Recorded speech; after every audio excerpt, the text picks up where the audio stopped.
Hey, how you doing? This is Brad Stinson with the Team Brad Stinson podcast, and welcome to Home Stats, the Grand Rapids August 2018 home stats.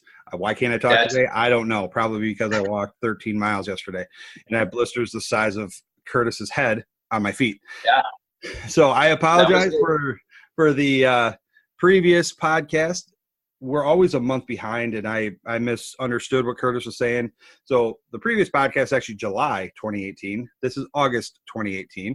So without further ado, without me stumbling over more words, Curtis, what up, brother? Hey, thanks, man. It's always going to be, so it takes a month to get the stats, and then about a half a month or so to get all the stats collated and released to the realtors. So that's why we're always a month behind, because it's not real time. I mean, it's happening in real time, but somebody has to type it all up still. You know how that is, right? Yeah, absolutely. And, it's my fault. You didn't give me, crayons to follow along. So, well, we had a great month here in Kent County. Our average days on market for Kent County was 23. So 23 days on the market in August 2018. Versus what was it last month? It was. Oh man, I hear you put me on the spot. I don't remember what it was last month. Do you remember? I think it was like 26, maybe. Yeah. So we're going down in that direction, which is okay. We all know it's no secret, low inventory, but absolutely I'm not going to steer thunder. Keep going. Got about a month and a half of inventory. If every house that was sold, it would take a month and a half to sell every house that was in Kent County. Now you get to the other counties, like Allegan County is about 52 days on the market, Montcalm 41, Newaygo 59, go down to Ottawa 29. The greater Grand Rapids metropolitan area, about 24 days on the market, and the average sales price was $226,414. That's a 9.1% increase from last year. So nice. We're still moving up. Yeah, I mean, we're moving way up. About a month and a half-ish of inventory for that too. But did you see, Brandon, and I didn't ask you if you saw this, so this might be springing on you, but the National Association of Realtors put out a Veterans and Active Military Research Report last month. No, so drop it on me, man. Let me hear it. All right. So looking at veterans, the median size home is a 3-bed, 2 full bath. That's what a veteran is buying. About 1,900 square feet. The median price of a veteran purchased home is $228,400. So $228,400. And they're 17% are purchasing a multi-generational home. So they're looking to build on that family. Unique to veteran buyers. And this is something that you have been talking about. I know when you go around and you break down who the veteran buyer is, but unique to veteran buyers, the largest group purchasing a home as a married couple. So take out the active, take out the I've never been in the military, take out retired, people, take out non-military. This is the most of these people are buying their houses as married couples. Well, so that is who you're working with. Yeah, no, I think a lot of that has to do with the myth that's out there that in order to have a co-buyer or co-borrower on your VA home loan, the myth is you have to be married. Now that's false. All right. Okay. If there's an entire chapter in the VA Lender Handbook called Joint Loans. It's actually chapter 8, and what is a joint loan? A joint loan is a non-veteran, non-spouse that's going to be on the mortgage. So like a friend, like if you and me wanted to buy a home, me as a veteran, I can bring you on. Now this isn't so prevalent here in the state of Michigan because our home prices are pretty affordable in accordance to, let's say, San Diego, California, where the home prices are 3 or 4 times more than ours. Okay, so if you have one veteran attempting to purchase a home with his girlfriend or fiance, then he or she may not qualify because, the home value is substantially higher. Yeah. Right? Yeah. But keep in mind, or side note, that this the VA has done a fantastic job at protecting the veterans. Okay. So they want to make sure that they protect them by submitting prior approval. So this loan, yes, it's possible. It just takes a little bit longer because it has to go into the VA and the VA has to approve it.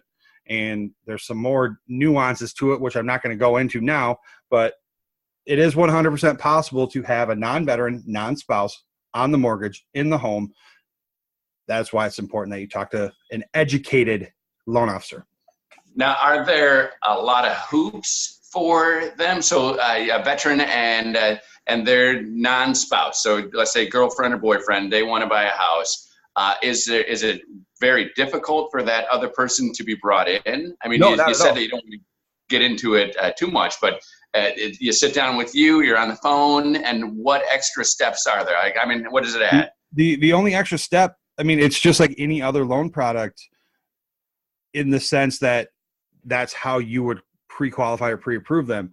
The only difference is the VA looks at it as two separate buyers instead of a collective, not a couple, but, friends or fiance, like the other loan products. So instead of collectively being able to afford $200,000, the VA takes that same $200,000 and splits it into like 50-50. Exactly. So you would only have to qualify for $100,000 per buyer.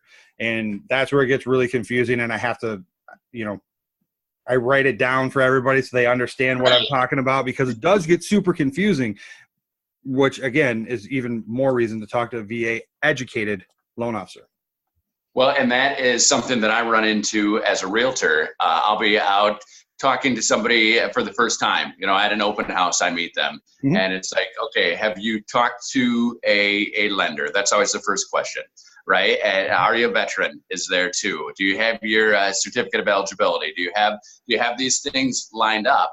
And now knowing that we can just make a phone call to you and say, I have a veteran and her boyfriend, and they want to buy this house. Can you make it work and get them both in on the loan? I mean, that is something that mind blowing right there. You just have opened up a whole nother door to buying houses for veterans. That's awesome. Opening up for more transactions.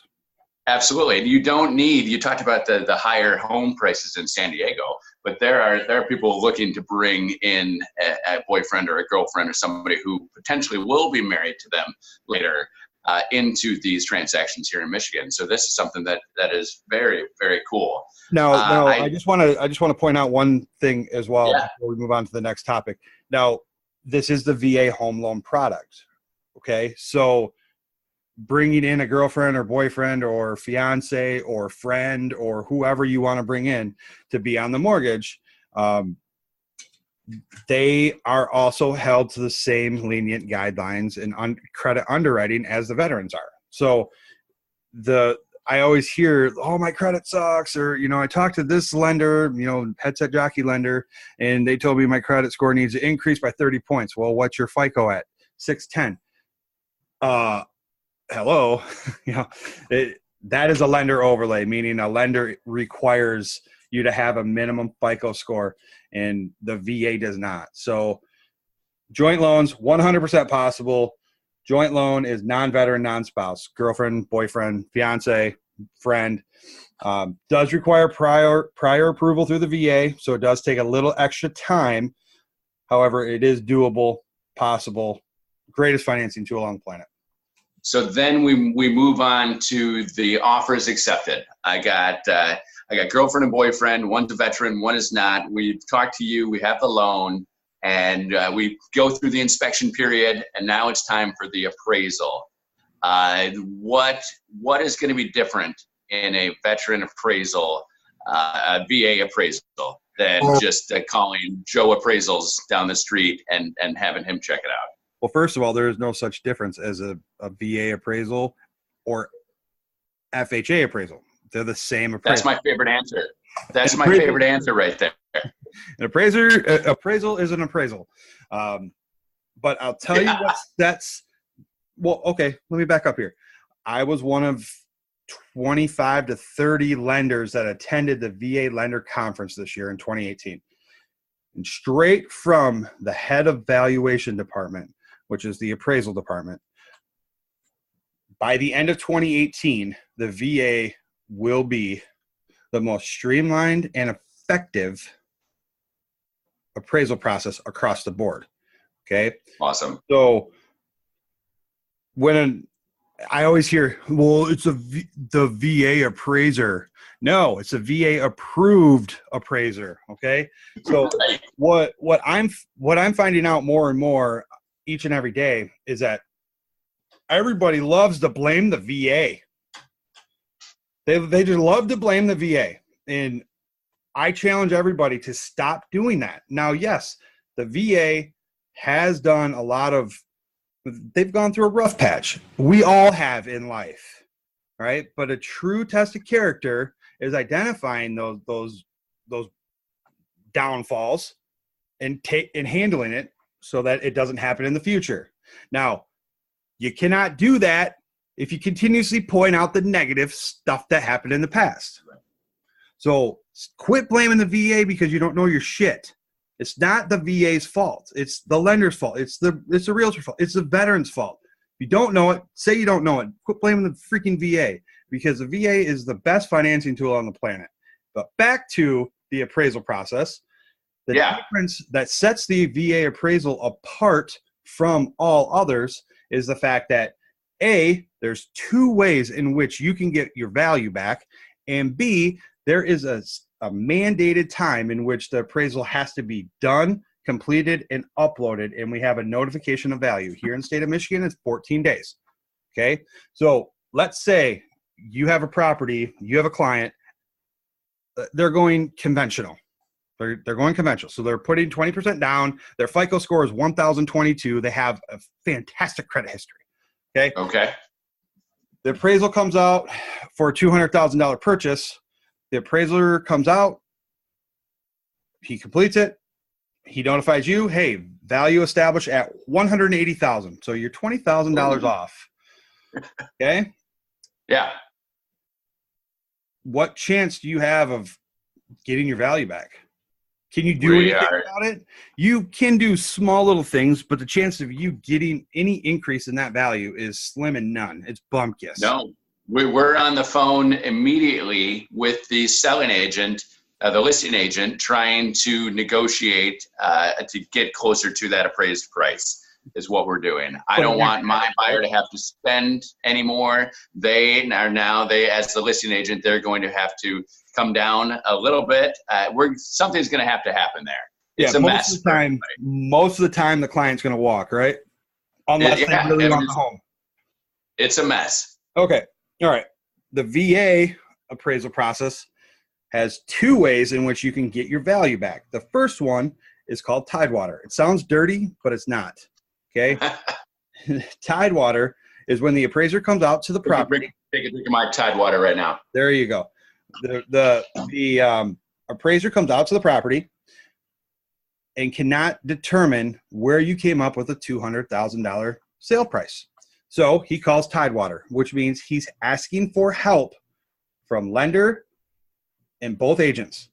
Okay. Right. Now, if we listed the home accordingly and properly, this should not be an issue. Okay. So from the time that they call Tidewater, we have 48 hours to gather and submit our comps to him or her and plead defend our sales price. Okay. Right. Now, if you do Tidewater the right way and it's structured the right way and you have a lender who's willing to do this works awesome and it works most of the time. Not every time, but it works most of the time as long as you are doing it right. And if you submit these comps, the appraiser says, nope, I don't agree, still don't agree, but I do agree on $190,000. So boom, you have a notification of value at 190. Me as a lender, I reach out to both agents and say, hey, we have a notification of value. A value has been determined on the property for $190,000. Do you agree or disagree with with the appraiser's opinion.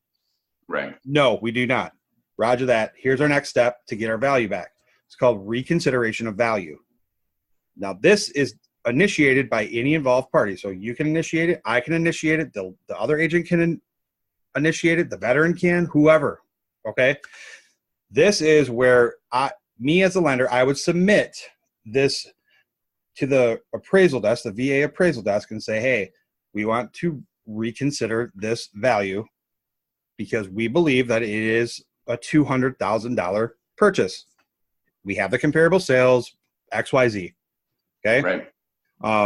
Now, once I submit it, it is out of our hands. We have absolutely no say in what goes on. Okay. Because it's handled by the SARS, which is a staff appraiser or staff appraisal reviewer. And there's one at the VA and there's one at every lender. They hash it out and they determine what the value should honestly be. Okay. Yep. Now, only 2% of all failed Tidewaters ever make it up to the ROV. Why is that? Because I don't know. Nobody submits them or whatever. I just don't know. Right. Well, because you come to an agreement. You say, okay, well, Tidewater decided it was this. Can we, as a listing agent and a selling agent, come together to negotiate a price closer to that? So that's probably why that's not being submitted. That conversation always happens before you submit it to the SAR with me. No, I've been using this statement quite a bit. Every lender across the country can write a VA loan, but not every lender can write a VA loan, right? So if the guidelines for a VA home loan are the exact opposite of the other guidelines that are out there. FHA guidelines are telling you what you can do. The VA guidelines are telling you what you cannot. Everything else is up to interpretation. And that's where everybody messes it up. And that's why they're scared of it. So I always challenge them. I'm a shepherd. I take care of my herd. Give me all the veterans. If you're so, it's a small niche product, you know, screw you. Give me my boys, man. I'll take care of them better than your ass will. Right. There you go. But there you go. The ROV is a very easy process because you submit it and you just leave it. You don't have to do anything. I just recently went through this. I submitted the ROV and I got it back within a week. But that's because I also called the appraisal desk, talked to them, said, hey, is this even worth a shot? What should I do? Yeah. You know, so on and so forth. And I shot it over, came right back. Wait, you're not just a website where I click and I hope? No. You're a real person and you talk to people? I talk to people, yeah. Wow. And you know, I'm a real person that knows the whole entire story, so you don't have to repeat that story every single time you get on the phone with me. Oh my goodness. What? You might have to refresh my memory because I'm not as young as I once was. But so, you know, in my scenario, we had lost the Tidewater. Value was established $5,000 less than I needed it to be. And why did I need it to be there? Because the veteran had a previous foreclosure on a VA loan, which that's another myth. You can only, if you ever foreclose on a VA home loan, you can never have another one. False. Right. So I needed it to be $144,000 and 144001. She found a property for $149,000. The value came in after a failed Tidewater at $140,000. And I was like, oh crap, dead deal. Nope. Never quit, right? Never quit. Right. Going and going and going. So I told all parties, like, look, I'm submitting this to the ROV level to get our value back. It needs to be at 144,001 or higher. Before I submitted it, I was like, can we have a conversation between the agents and both parties, buyer, seller, to make sure that we're okay with coming in the middle? Can we agree that if value comes back at 144,001, are you cool with that? And they all were. So I submitted it in, came back within a week, value at 145. Boom. Dang. Love it. So there you go. I mean, we got value back. The veteran got into a home. Not only that, she got divorced the week previous to closing. She changed her last name. We didn't know. Oh, So no. we had to reprint all the documents. We closed her 3 hours late because of that. But previous VA foreclosure, myth, busted. Appraisal, suck, busted. We closed her 6 days early and gave her $1,000 cash at close. Gave the veteran. I'm going to give you. Yeah. So there you go. $1,000 cash at close. Yeah. Also busting the myth that you can just go online and get your VA loan from one of those ads that you see on Facebook or Instagram. You know, that's not going to work. You need to put in the time. You need to talk to somebody like Brad here. I mean, you do this podcast for a reason, right? It's because you know your stuff. Yeah. So this is who you should be talking to. It's awesome watching you on the live stream there doing your 19 or 13 mile walk, 22K, and there you are, and you're all excited early on, and then later in the day you're like, I'm dying. Yeah, we're embracing the suck. Us Marines were grade A, class A pitchers, so you get a couple of us together, and we start complaining about our feet, but at the end of the day, it's like if you can still feel pain, you're still alive. If you're still alive, well, you got fight left in you. Watching you throughout the day, it was like a home buyer or a home seller. You were super excited. We just listed your house, right? It's awesome. Then it's like, oh no, it's been 24 hours and we don't have an offer yet, and we've only had 2 showings. And then, oh no, it's been a week and people don't like our house. They hate it. What do we need to do? Yep. And then we got an offer. Woohoo! It was the exact same thing. Watching it in real time was the same as anybody is going through that I've been dealing with or seen of the buying or selling of a house. It's ebbs and flows. It's ups and downs. Exactly. And having somebody in your corner that you can make a phone call to and say, Brad, I need to know about this loan. What's going on here? How can we get this done? That is really awesome, and it's a great thing to have. So it's definitely worthwhile to reach out to Brad if you're thinking of buying a house and you're a veteran, you want to use your VA loan. This is the guy to write it, right? Yeah. Is there anybody better? Oh yeah, there are. I mean, I'm not going to sit here and blow smoke and tell you that I'm the best there is, best there is, the best there ever will be, because that's not me. But I can tell you that nobody's going to treat a veteran better than I will. I'll go out of my way to make sure that they are taken care of. And if I don't know the answer, bet your ass I'm going to find out.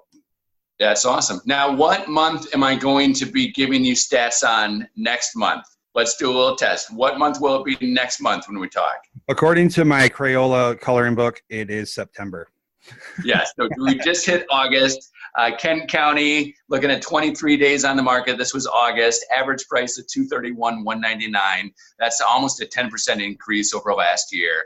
About a month and a half of months of inventory, meaning that if every house were to be sold, they would be gone in a month and a half. Yep. It's still. Do you have the numbers of how many homes came out on the market? Oh, I did not print those. I had those on Friday when you stood me up. I know. I'm sorry. We had a little behind the scenes. So I had to go to a soccer tournament this weekend, and Brad was running around. He had the walk. So we had scheduled a short little time to get together and to do everything. Brad got way late. He got busy doing something else and had to text me and say, not going to happen. I'm like, all right. Cool, whatever. And I went to the soccer tournament, just got back, and here we are. So that is what's rolling with that. I do have that. It took me 10 minutes to walk down the steps to get down here because of those blisters. Like, how do I step? You can't, like, you don't even realize the balls of your feet. Like, when you step, like, oh my God. So now I'm walking all weird. I'm walking on like the side of my feet, and I'm pretty sure I'm breaking my bones down there. You're walking like E.T. Yeah. You're shuffling. No, I'm not shuffling. I'm like walking on the sides of my feet, so I'm not walking on the balls of my feet. And now I'm sure I got a stress fracture now or something. I don't know. That's awesome. That's awesome. Every ounce of pain was worth it. I mean, I can't describe to you like how great a feeling it was to be with my brothers, bringing awareness to this, and we stopped traffic. Dude, we stopped 4 lanes of traffic, and then on top of that, the final stretch all the way down Leonard, a cop was at every street. So we're stopping traffic at every street. So I'm like, hell yeah, man. Awesome, man. Awesome. So, all right, brother. Well, I appreciate it. Get after it. If you're in the market for a VA friendly realtor, I endorse Curtis Gross, Remax United. Thanks, brother. He's a great dude. He's fun to be around. He likes hugs with or without your consent. And just a big joke we have. He's not that creepy, I promise. He just wants to touch me all the time. So I appreciate the time, man. Get after it this month, and we'll look forward to doing another podcast for September. Awesome, brother. Learning. Awesome. All right. Have a good one, man. Thank you. Bye-bye. Bye.